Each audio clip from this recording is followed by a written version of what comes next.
જય હિન્દ। હું રેશમા પટેલ, ગુજરાત પ્રદેશ મહિલા અધ્યક્ષ આમ આદમી પાર્ટી। આજે હર્ષભાઈ સંઘવી જે ગૃહમંત્રી છે ગુજરાતના, એના વિસ્તારમાં 221 કેસ બળાત્કારના અને 92 કેસ છેડતીના નોંધાય છે। ગુજરાતમાં અનેક બળાત્કાર અને છેડતીના કેસો નોંધાય છે। ક્યાં છે મહિલા સુરક્ષા? સવાલ પૂછું છું હર્ષભાઈ સંઘવીને।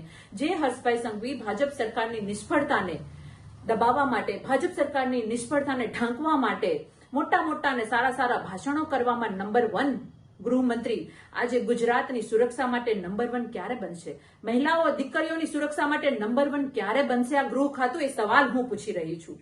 મને દુઃખ એ વાતનું છે કે કાયદાઓ ઘડાઈ જાય છે, પણ કાયદાઓનું પાલન કરવામાં ગૃહ મંત્રાલય સદંતર નિષ્ફળ છે। આજે હું ગુજરાતની દીકરીઓ માટે, ગુજરાતની મહિલાઓની સુરક્ષા માટે કાળી પટ્ટી બાંધી અને હર્ષભાઈ સંઘવીના ગૃહ મંત્રાલયનો વિરોધ કરું છું, ભાજપ સરકારનો વિરોધ કરી છું અને સુરક્ષાની માંગણી કરી રહી છું। તમે સુરક્ષા આપવામાં નિષ્ફળ ગયા છો તો આપી દો રાજીનામું। તમને ખુરશી ઉપર બેસવાનો કોઈ અધિકાર નથી। ગુજરાતમાં દીકરીઓ પીંખાઈ રહી છે। કેટલાય કેસ એવા છે જે છાપે ચડે છે, જે ચોપડે નોંધાય છે, અને કેટલાય કેસ તો એવા છે કે જે એમને દબાવાઈ જાય છે। મારે એટલું ગૃહમંત્રીને કહેવું છે કે તમે આ ખુરશી ઉપર બેસવાને લાયક નથી। અમે ગુજરાતની દીકરીઓ તમારી પાસેથી રાજીનામું માંગીએ છીએ। તમે માત્ર ભાજપ સરકારની વાહવાઈ કરવામાં નંબર 1 છો, પણ ગુજરાતની દીકરીઓને સુરક્ષા આપવામાં ઝીરો છો।